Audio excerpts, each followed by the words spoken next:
Hi Team 330, I hope you're doing well and running on great coffee. Today, in this solution series video, I want to take a look at Excel and how we can create a pivot table and chart to perform quick review of data. Most people I speak with are overloaded with data. The question is, how do we quickly analyze this information and present it in a manner that is consumable for multiple audiences? Our use case today is a set of vulnerability data sent to our tech team from the security group related to 12 computers and 10 unique users. In order to generate a pivot table, we will click on one of our cells, click Insert in the ribbon, and then click Pivot Table. A window will appear with the pre-selected table and the option to create a new worksheet for our pivot table. We will choose the defaults for this exercise by clicking OK.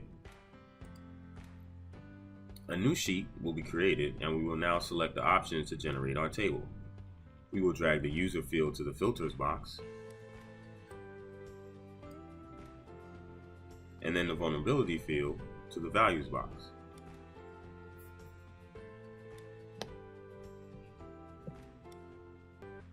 And subsequently the computer name field to the column box.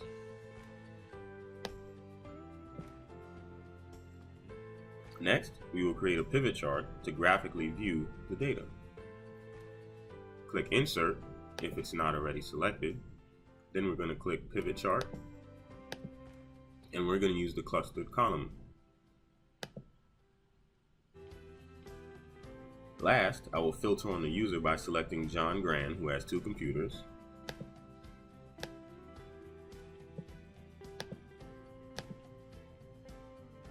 And you'll see our chart has changed. He has 2 computers. Computer 1 has 1 vulnerability, and computer 2 has 2 vulnerabilities.